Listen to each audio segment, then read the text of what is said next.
Olá, bem-vindos ao canal Software Mental. Aqui queremos expandir suas fronteiras mentais para que você seja cada vez mais protagonista da sua própria história. Vamos juntos! O tema de hoje é, se ele pudesse caracterizar como se fosse uma reciclagem, uma virada de mesa, uma nova assunção de carreira. E quem está aqui comigo hoje para falar desse tema, relacionado aí à educação, porque é onde a gente vai navegar e transitar aí nessas nossas conversas, é a Tenille Vicenzi. A Tenille tem este sobrenome, assim como a Ciomara Vicenzi, não é à toa. Há um componente genético que nos aproxima, só que diferente da Ciomara, a Tenille é a minha sobrinha e não minha irmã.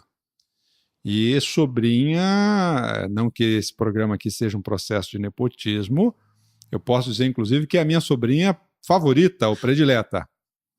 Não posso, como essa informação não pode ser contestada, uma vez que ela é minha única sobrinha,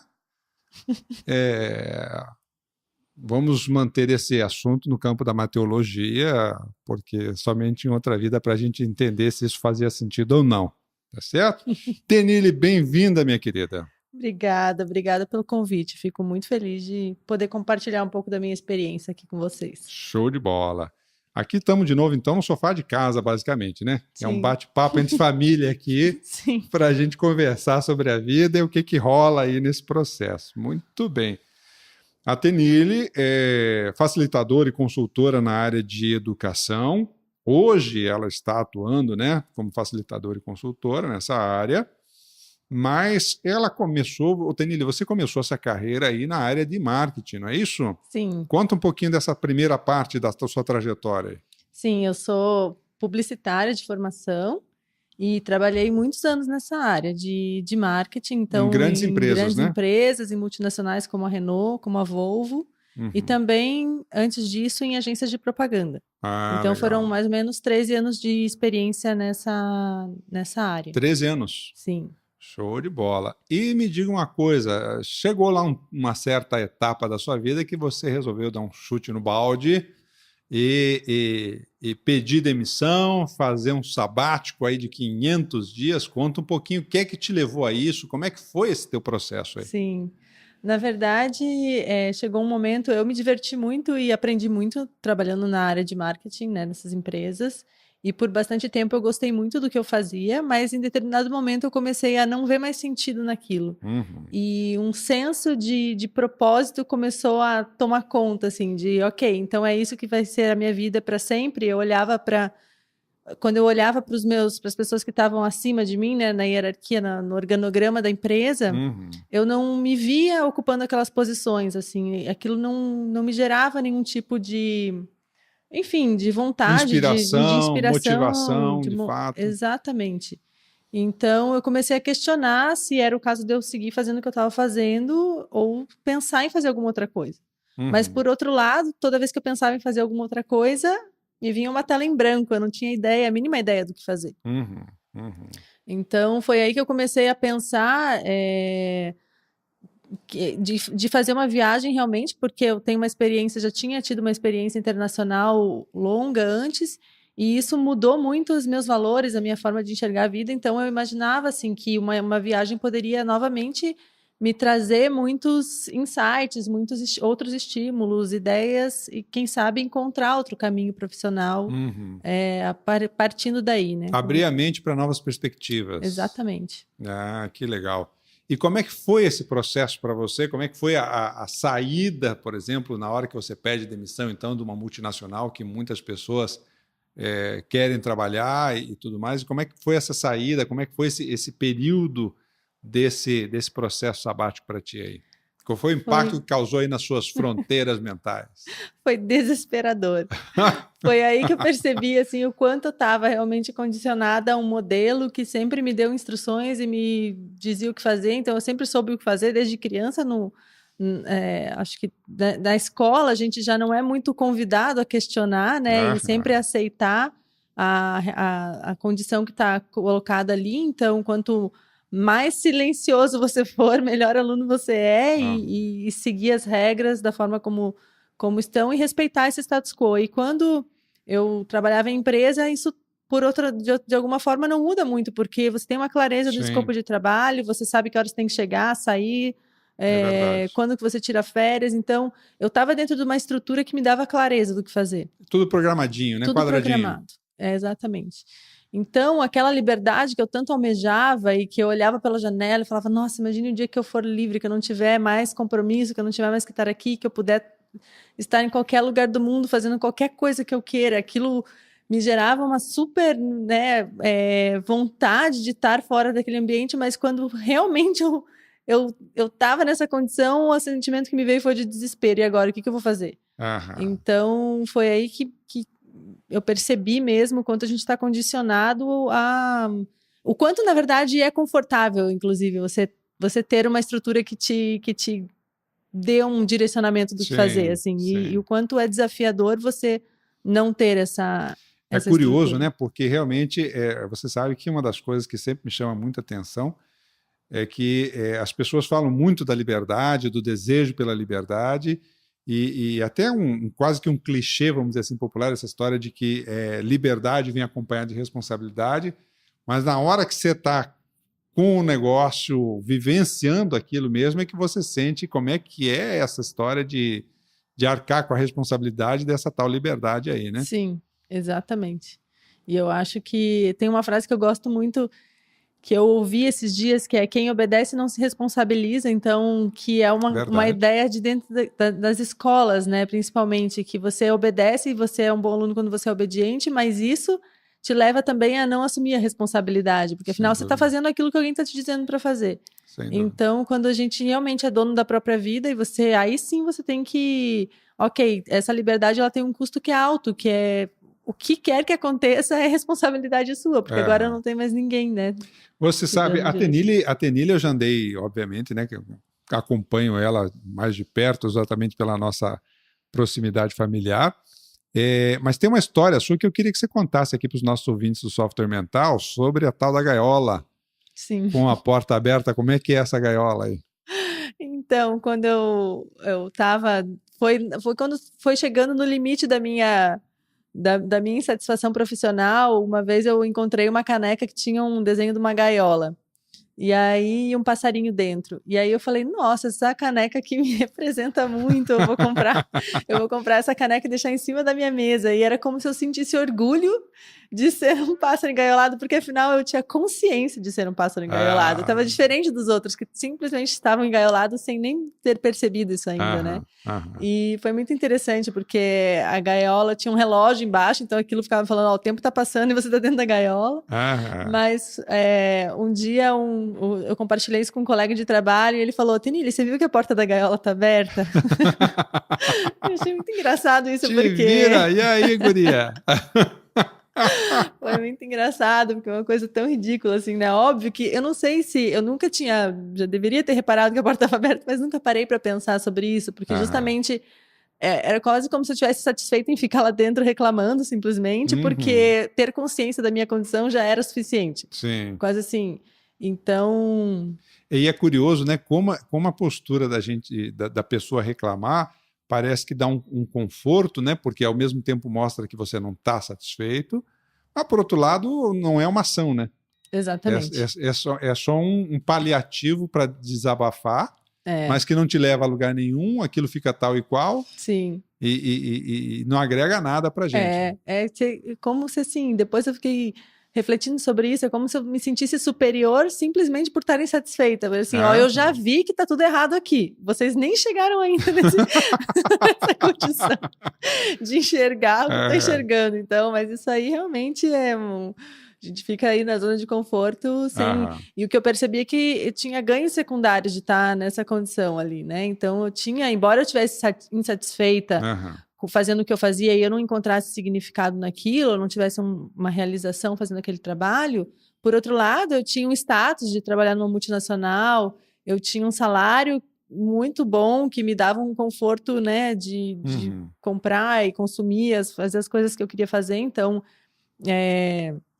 E era isso que, no fundo, estava me segurando ali também. Quer dizer, os prêmios de consolação aí. Né? Exatamente. A tal da algema de ouro, né? Ah, algema de ouro. E aí isso é muito curioso, essa condição mesmo, porque o número de pessoas insatisfeitas com o seu trabalho é muito grande. As pesquisas das principais consultorias mundiais colocam que 75% a 80% das pessoas elas estão insatisfeitas em algum nível com a atividade que fazem, justamente porque é um modelo de organização que a gente ainda tem, que é característico lá do final do século XIX, começo do século XX.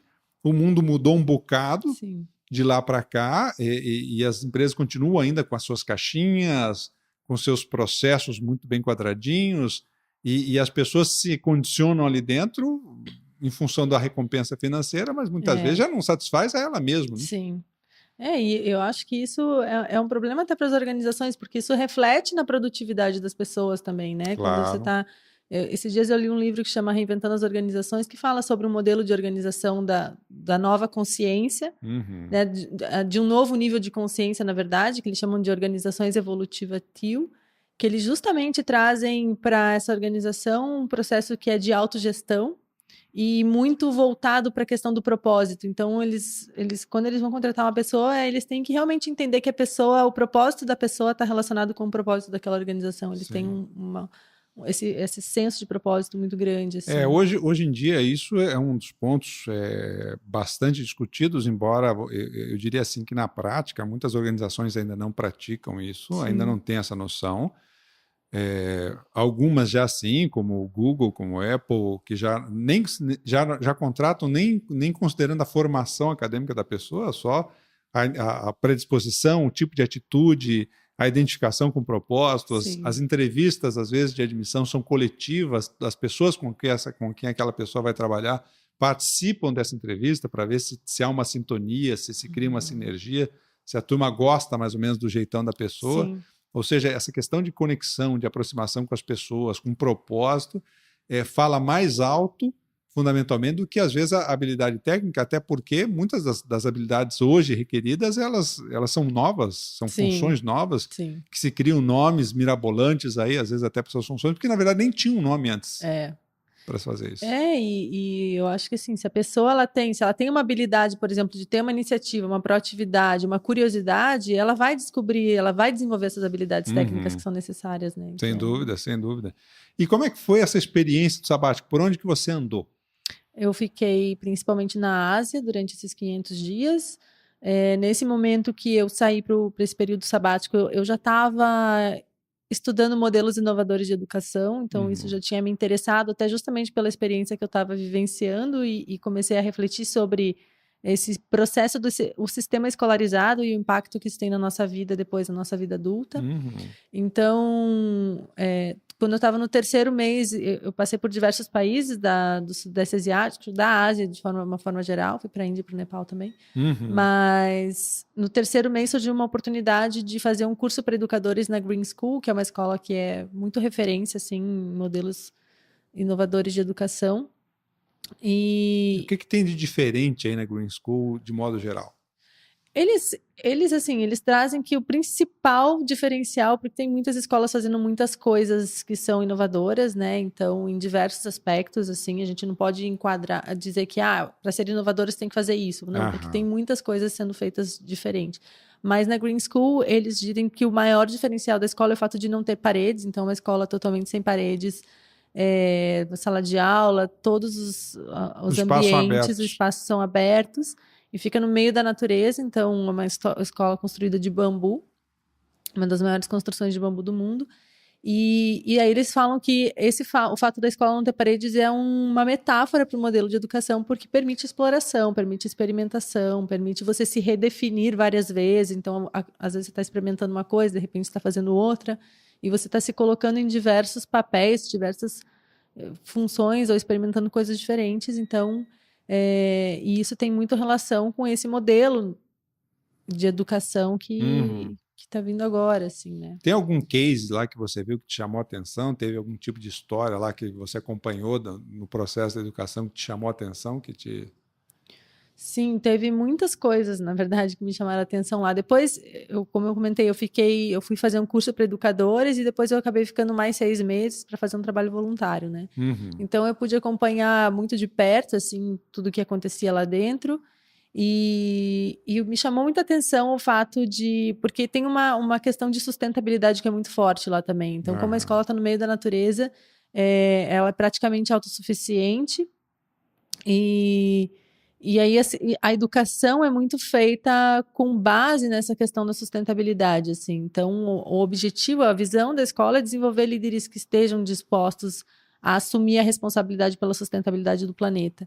Que E é legal. muito interessante observar que o ambiente mesmo, o ambiente é educador, né? Uhum. Nesse aspecto, assim. Então, o que eu vi foram realmente crianças e adolescentes se envolvendo de uma forma muito engajada assim, com questões ambientais, com questões sociais, desenvolvendo projetos grandes já desde muito cedo.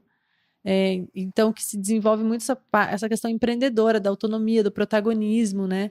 Mesmo. E eu nunca encontrei na minha vida crianças tão autoconfiantes e com Que nível de legal. maturidade como eu Uhum. vi lá. Então, isso me chamou muita atenção. Até por essa provocação em relação a ir atrás, a tomar atitude, a fazer, sair desse modelinho quadrado, né, que a gente chama de passivo de educação que a gente tem aqui, né? Sim, eles são realmente muito provocados, assim, é meio paradoxal, né? Porque você pensa, então você dá liberdade, daí não vão querer fazer nada. Não, quando você dá aquilo que a gente falou, da liberdade e da responsabilidade. Você tem a Uhum. liberdade, mas o que você vai entregar, né? Então, eu lembro do professor relatando, assim, que ele estava conversando com os alunos, explicando, porque eles iam desenvolver um projeto junto com a comunidade ao redor da escola. E aí, o professor percebeu que os alunos estavam meio dispersos, tinha gente mexendo no celular, ele falou, daqui a pouco vai chegar o fulano, que é o líder dessa comunidade, para ter uma reunião com vocês, e eu não vou estar aqui. E aí todo mundo meio que se espertou naquela hora, largou o celular, o quê? O quê? Como que vai ser isso? Como assim você não vai estar aqui, né? Então, colocar justamente eles na condição de quem tem que resolver problema mesmo, né? Uhum. De quem tem que estar e Isso assumir a posição. e a gente está falando de crianças de que idade nesse exemplo aí? Sexto ano, talvez 11, 12 anos, 13 Olha, anos por aí. que legal. Sim. Ou seja, o senso de responsabilidade muito claro, né? E dentro dessa tua vivência, Tenili, quais são os impactos que você percebeu aí, fazendo aí um balanço disso aí, né, nessa questão da visão multicultural? E eu aproveito para fazer um gancho aqui, um dos aspectos que a gente entende como fundamentais aí na expansão das nossas fronteiras mentais, na reeducação desse nosso software mental aí, ou na reprogramação desse software mental.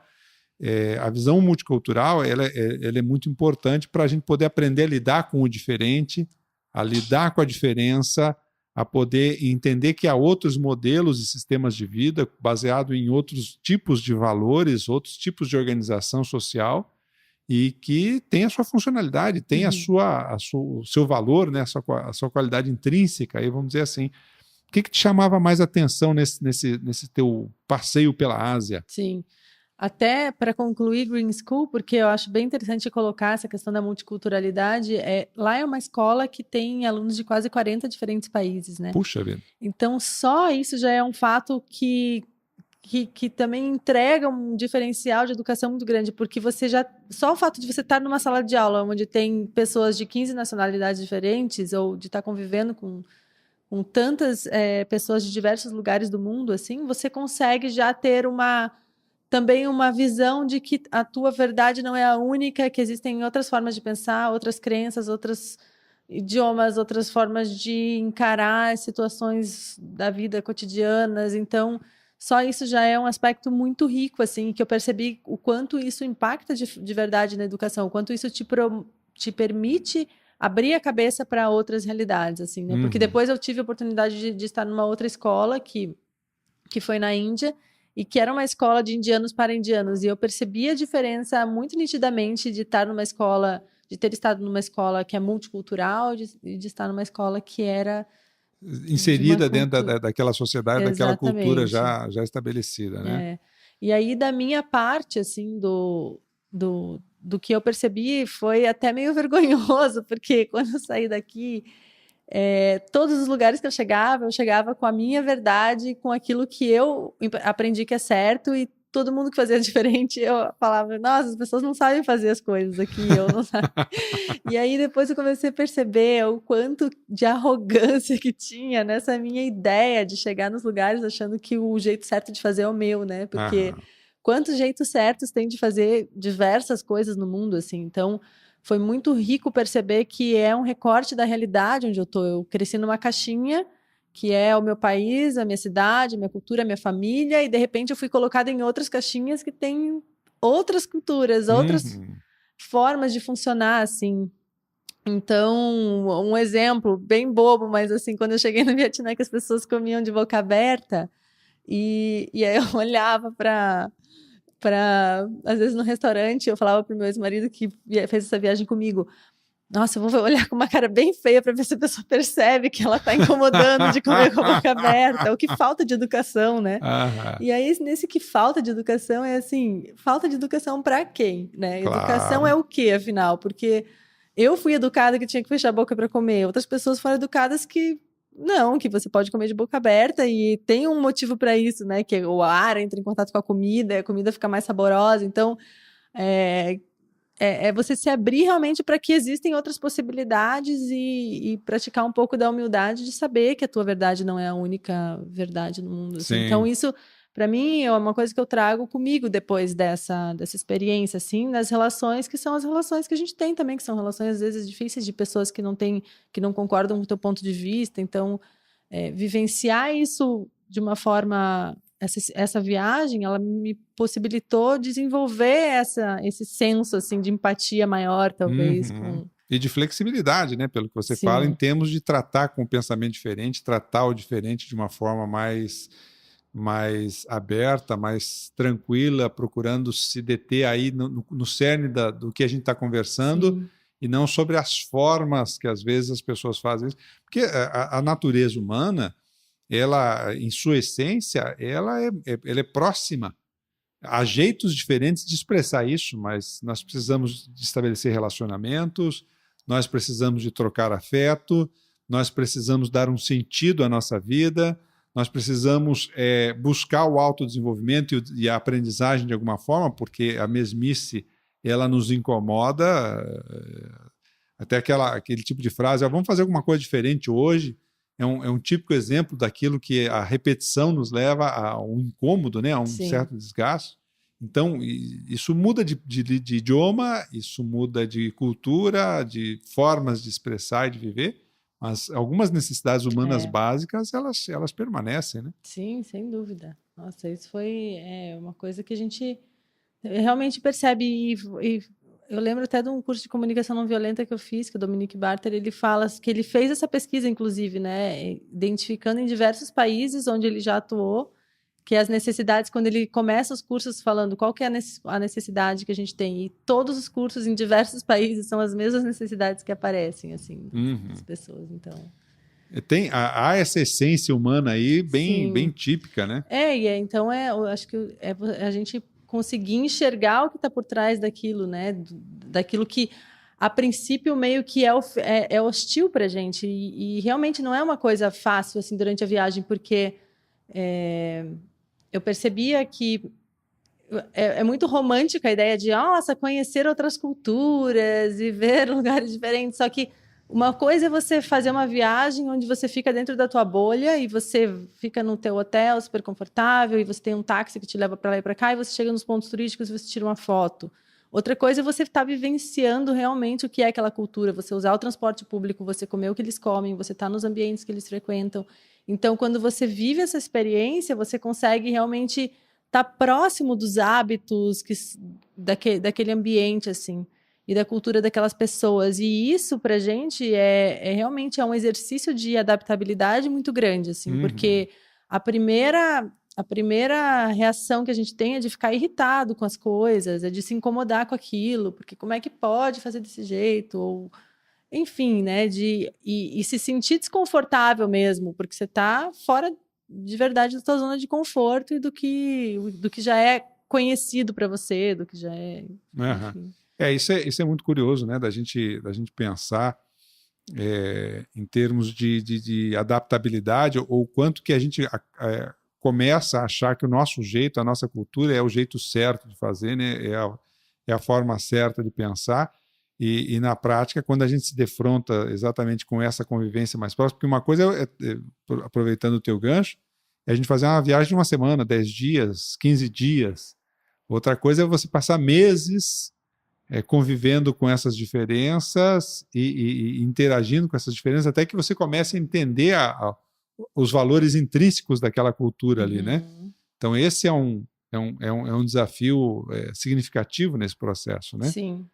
Porque realmente é cansativo também, né? De você estar sempre sendo... E cada lugar que você chega, ainda mais quando você está transitando entre diversos, porque você começa a se acostumar com a forma de funcionar de um país ou de determinada região, e de repente você vai para outra e de novo mudou toda a forma. Então, as tarefas mais básicas, elas se tornam cognitivas, então isso realmente exige bastante da gente, assim, de se adaptar a cada ambiente novo. Você diz tarefas básicas, tipo lavar roupa, tipo... ligar um chuveiro, às vezes, assim, sabe? Você fala, mais básicas mesmo. Puxar uma descarga, você fala, mas como que funciona esse negócio? Então, uma vez eu estava ouvindo uma psicóloga falando sobre essa questão da viagem, que tudo parece que você não fez nada no dia, mas você fez um monte, você, na verdade, fez só coisas, é isso, né? Você foi no mercado, você lavou a roupa, a gente tinha esses dias comuns de coisas práticas que precisam ser resolvidas. Sim. Então, às vezes você fala, nossa, mas eu não fiz nada hoje. E daí você tá super cansado, porque tudo te exige muito, uma atenção redobrada, você fica naquele estado de alerta o tempo inteiro, assim. Até quando você vai dormir, que você ouve um barulho, você fala, nossa, esse barulho, o que é? Será que eu tô seguro aqui ou não tô? Então, você fica num estado de tensão permanente. Permanente, exatamente.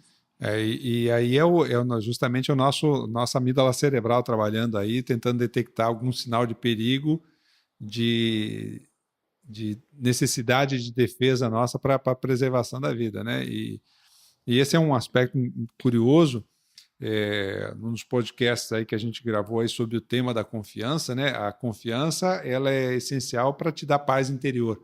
Seja a autoconfiança, obviamente, em primeiro lugar, né? Eu confiar de fato em mim, no meu jeito, na minha característica, o que parece uma coisa comum e não é. São poucas as pessoas que de fato têm confiança em si mesmo, né? Tem um nível de disciplina, um nível de organização e um nível de respeito pelas próprias determinações, que isso já não é tão simples. A confiança no outro, mais complexa ainda, porque eu preciso fazer um exercício mais profundo de empatia, eu preciso mais ir em direção ao outro para ter as informações que me permitam conhecê-lo de fato, e aí é nisso que a gente estabelece a confiança, né? Confia no que conhece, desconfia ou não confia tanto naquilo que não conhece. E você está em diferentes lugares, me passa muito essa noção, então, pelo que você está falando, de estabelecer o tempo inteiro vínculos de confiança, né? Sim. E às vezes a gente não tem muito até tempo para fazer isso. E é engraçado, porque realmente, dependendo do lugar que a gente já chegava desconfiando, principalmente por ser estrangeiro e por estar em algumas cidades que às vezes eram mais turísticas também, que a gente sabia que as pessoas se aproximavam porque elas tinham algum interesse por trás daquilo, assim. Então, e aí era difícil estabelecer isso, mas em algumas outras situações em que a gente permaneceu mais tempo em lugares ou foi para lugares que não eram turísticos, era muito interessante de perceber mesmo que a gente podia contar com as pessoas e que a gente podia, enfim, de estabelecer essa relação, assim, que era mais esse vínculo de confiança maior. Esse vínculo de confiança maior. Que legal. Que legal.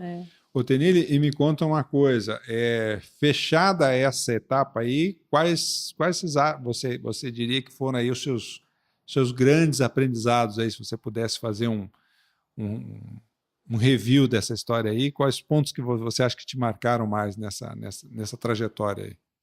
Eu vejo que na viagem, eu acho que teve muito essa percepção da realidade ampliada mesmo, né? De também, a viagem também ela é um exercício para mim, ela foi um exercício de viver com muito pouco e de adaptabilidade, mas também de estar viajando 500 dias com uma mochila que tinha roupa para uma semana, assim, então Eu acho que quando a gente se experimenta também se jogar nessa incerteza de, ok, não quero mais fazer isso e vou fazer alguma coisa diferente. Você tem que saber que às vezes você vai passar por um período onde você vai ter que rever os seus hábitos de consumo e você vai ter que mudar um pouco a sua forma de viver, assim. Então, eu acho que foi muito importante para me dar confiança de que, ok, tudo bem, eu consigo viver com menos tranquilamente, assim, não é isso que vai me fazer mais infeliz ou mais feliz, né? Ou seja, dá uma reperspectivação aí no processo, por exemplo, do consumismo, do nível de coisas que você realmente precisa para estar bem, né? Quando eu lembro quando eu cheguei dos 500 dias que eu abri o armário, eu falei, meu Deus, quanta roupa, por que eu tenho tanta coisa assim? E aí parecia que eu tinha um monte de coisa nova, né? Aham. Mas teve uma outra coisa que eu acho que foi um ponto bem importante, que era a questão que tem a ver com confiança, que é a confiança no processo, a confiança no fluxo do universo, assim, porque a quantidade de sincronicidades que aconteciam, de pessoas que eu conhecia ali, e que até, por exemplo, de eu estar na Indonésia no mês que tinha o curso para educadores, que depois me possibilitou fazer esse trabalho voluntário lá, e que foi um ponto de virada na minha vida, assim. Então, pessoas que eu conheci nesse meio do caminho, então, eu tenho a sensação de, quando eu tomei essa decisão de entrar num túnel completamente escuro, e é um movimento de coragem de dar um passo no escuro, assim, de falar, ok, mas então o que eu vou fazer? E se a gente espera ter essa resposta, a gente não faz movimento nenhum, na verdade, né? Porque você não é óbvio. Então eu percebo que esse movimento, ele exige coragem, e a partir do momento que você faz esse movimento e que você tem a coragem de dar o primeiro passo, mesmo que seja no escuro, a luz ela vai aparecer em determinado momento, assim.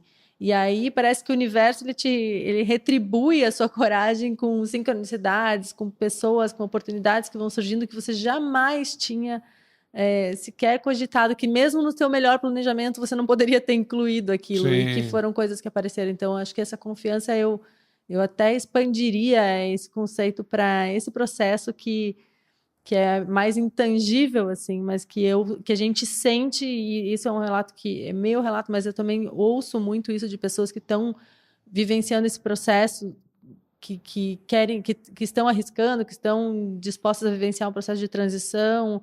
É recorrente esse discurso, assim, esse relato de confiar e dessas sincronicidades, desse fluxo, enfim. Você sabe que esse é um ponto, eu acho, fundamental em relação à época que nós estamos vivendo hoje, porque a gente passa justamente por uma fase, vamos dizer assim, de transição do nosso sistema econômico a partir das novas tecnologias, a partir dessas tecnologias aceleradas, como, por exemplo, a realidade aumentada, o blockchain, a inteligência artificial, que vem com muita força aí em 2019 nas organizações, a robótica, e a necessidade das pessoas fazerem uma transição justamente nesse caminho que você traz para a gente aí dentro dessa trajetória, né? De um modelo mais estruturado e seguro e que vai acabar. Aos poucos esse sistema está morrendo, esse sistema é um sistema do século passado, é um sistema que começa lá no final do século XIX.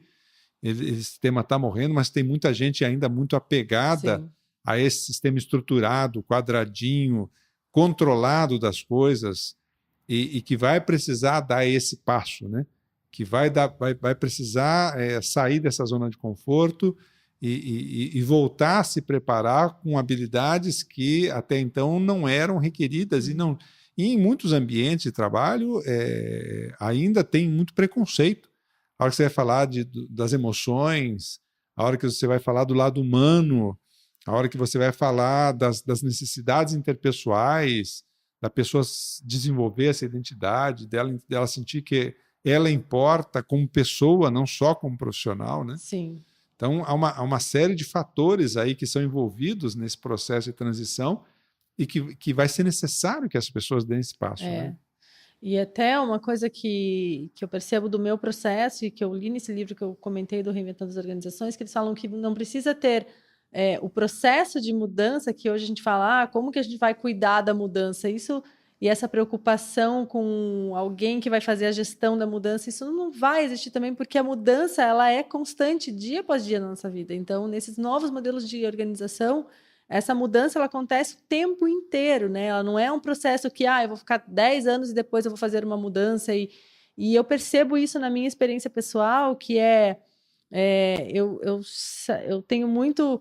Estava muito com a expectativa assim de, ok, eu saí do ponto A e eu vou chegar no ponto B. E quando eu chegar no ponto B é que eu fiz a minha mudança, a minha transição profissional estará completa. E hoje eu percebo que a transição profissional ela vai durar a vida inteira, porque pode ser que daqui eu estou fazendo uma coisa hoje, pode ser que daqui a 6 meses eu esteja fazendo outra, e daqui a 2 anos, daqui 5, daqui 10. Então a gente está em constante mudança, em constante transição, assim. E então eu meio que desapeguei também dessa ideia de chegar a algum lugar, né? Que é o que seria trocar por uma outra gaiola, que seria entrar. Então, como que a gente consegue realmente viver e transitar por essas incertezas que fazem parte do caminho, assim. Então, o meu grande desafio agora, que eu estou falando para mim, não é uma coisa fácil assim ainda. Mas é o que eu estou aprendendo nesse processo, é justamente de transitar e de lidar com as incertezas, com o não saber, com o experimentar e testar diversas possibilidades, assim, e de não ter o rótulo que até na hora que você me perguntou como que eu te apresento, eu falo, nossa, para mim é sempre difícil, porque, enfim, são tantas coisas que eu estou experienciando e vivenciando e às vezes a gente se segura também nesses rótulos, nesses títulos, porque, enfim, né? Porque precisa, porque dá segurança. Mas... porque parece que então com isso há uma identidade, e na verdade a identidade é transitória, né? Exatamente. Você sabe que tem um conceito que hoje a gente já discute na educação. A educação, o nosso modelo que predomina hoje, ele foi um modelo preparado para a era industrial, para a Revolução Industrial, né? Então, as empresas elas se organizavam em caixinhas, então as disciplinas foram organizadas em caixinhas. Na empresa tinha um que pensava e os outros que executavam, então a escola foi pensada dessa forma, para o papel do professor e o papel do aluno. Na empresa, manda quem pode, obedece quem tem juízo.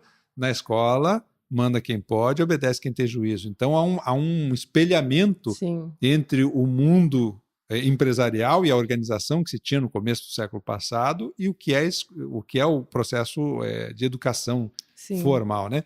E aí a gente vê um processo que agora começa a se acelerar de mudança nas organizações e não se sabe como fazer.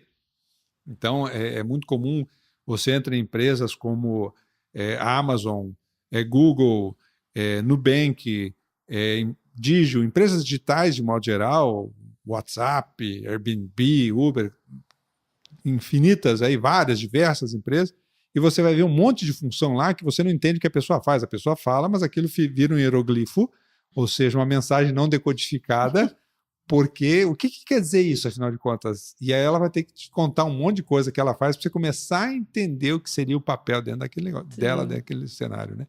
Ou seja, esse processo de construção e reconstrução, ele sai de um único elemento como sendo o protagonista, o ator principal, ou a atriz principal, para ser justamente um processo construído, né?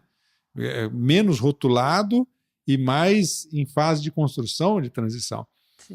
Nas escolas, por exemplo, e aí é uma área que você tem atuado mais, a gente está acostumado com um professor protagonista que cada vez mais tem que tornar o aluno o protagonista da história, né? Isso, pelo que entendi da Green School, por exemplo, é isso, né? O aluno tem que ser o protagonista e não o professor. O professor tem que ser um articulador de relações interpessoais, vamos dizer assim. Sim, o professor ele entra no papel do facilitador. Eu gosto muito de uma ideia de um professor que eu conversava lá e que me inspirava muito, que ele fala que o professor está no papel do aprendiz avançado e o aluno está no papel do aprendiz iniciante. E o aluno aprende com o professor como aprender. Porque o professor não tem todas as respostas, mas ele sabe como que funciona o processo de aprender. Então, a gente aprende, eu te ensino como aprender e como obter essa informação que você precisa, ou esse conhecimento que você precisa, né? Isso eu acho fantástico, sabe? Porque essa é uma habilidade que ela talvez seja uma das mais complexas da gente trabalhar nessa transição de século aí, mesmo nas organizações de modo geral, porque o papel do gerente hoje é o papel do professor antigo, e ele vai ter que sair daquele papel do professor antigo para ser esse cara aí que você está descrevendo, esse aprendente Sim, junto com a equipe, né? exatamente. E talvez a grande habilidade gerencial do século XXI seja justamente esse camarada aprender a pensar sobre os problemas e não ser um especialista naquele tipo de Sim. problema, né? E fazer perguntas também, eu acho que é fundamental, né? Nesse novo papel que sai o papel do professor e do líder que é herói e entra o papel do que é de um facilitador nesses processos, Do que é né? um fomentador de ideias, né? E aí essa pessoa ela tem que, e aí eu acho que entra um processo também de autodesenvolvimento que é muito grande, porque a pessoa tem que abrir mão do ego dela muitas vezes. Perfeito. Ela tem que aprender a ser invisível, né? Aprender a desaparecer ali, que eu não estou no papel principal, no papel de alguém que é o expert, que sabe, mas eu estou no papel de alguém que faz boas perguntas e que estimula as pessoas a pensarem e a trazer o melhor delas para construir junto esse conhecimento.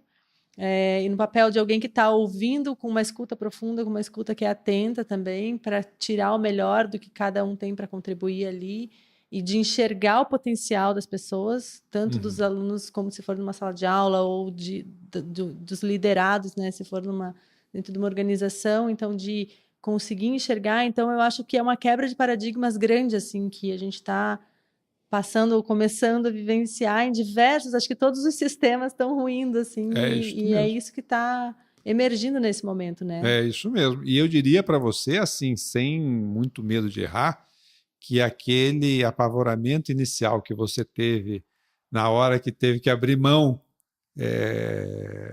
daquele modelo quadradinho que era referência, é onde estão a maioria dos gestores hoje e é onde está a maioria das organizações hoje. Sabe aquele, fazendo uma metáfora lá com o Tarzan, na selva, onde ele vai trocando de cipó, Sim. e o cara não pegou direito o próximo, tem que largar o anterior. Ele não pode querer, se ele ficar segurando no anterior, ele não vai sair, ele vai parar. Sim. Ele não vai para lugar nenhum, ele vai ter que largar o cipó anterior para ele poder dar fluxo na viagem dele, né? Sim. E eu diria que as empresas estão justamente nesse papel. Aterrorizadas, porque sabem que o modelo já não serve mais, porque sabem que precisam fazer uma transição. E como é que sai dessa caixa segura, essa gaiola de porta aberta, mas que dá um conforto? Sim. E se discute sobre a mudança, mas na hora que vai mexer no seu pedaço para fazer a mudança, a pessoa se estrila, ela se incomoda, ela fica revoltada, ela acha que não está certo mexer naquilo, porque aquilo funciona, porque aquilo tem dado certo, porque é uma besteira. E ela não consegue lidar com esse processo da transformação. Eu diria que a gente está bem nesse momento de aterrorização, de terror pessoal, aí, de aterrorizados aí em relação a essa necessidade de mudar a cabeça do gestor, da cúpula, das organizações, das escolas, dos sistemas sociais de modo geral, né? É isso que eu tenho presenciado bastante, assim, principalmente nas escolas, que eu encontro, é interessante, nos ambientes que eu vou, eu encontro muita gente querendo a mudança, muita gente resistente, e quem quer a mudança também tem esse processo de medo, mas e daí, como que eu vou e experimento? Eu acho que essa questão do medo é muito arraigado também, do medo de errar, né? Que a gente tem desde criança, assim, desde muito pequeno, porque na escola a gente ensinaram que tem o certo e o errado sempre, então... E errar a reprovação, né? Errar a reprovação tem um custo alto, perda de ano, emocional, perde os colegas, perde a família, se incomoda, porque como reprovou meu filho, minha filha reprovou. Sim. Então a gente cresce com muito medo do erro, e é isso que limita o nosso processo de experimentação de coisas novas mesmo, né? De você porque qualquer coisa nova que a gente vai experimentar tem um risco intrínseco ali, então... Esse é o grande desafio, né? Legal. Tenille, isso é um aspecto importante que a gente estamos chegando aqui já no final do nosso bate-papo. Eu diria, eu perguntaria para você aí, para a gente fechar, Como é que você vê, então, esse movimento de desenvolvimento, esse movimento para desenvolver as habilidades socioemocionais nesse nosso século XXI? Ou seja, qual é a importância dessas habilidades socioemocionais dentro desse cenário aí de transformação na sua visão? Sim, nossa, para mim é fundamental a importância, assim, né? Então, eu acho que faz muito parte disso, assim, as habilidades são desenvolvidas no fazer. E é isso que essas escolas que estão fazendo coisas inovadoras, elas realmente estão buscando, colocar as crianças na condição de alguém que está ali protagonizando, de alguém que está com a mão na massa. E eu acho que da nossa parte, depois, né, quem não teve a felicidade de estudar em escolas como essa, que é a maioria das pessoas, dos adultos de hoje, eu acho que é a gente se responsabilizar, se autorresponsabilizar pelo nosso processo de autodesenvolvimento mesmo, né?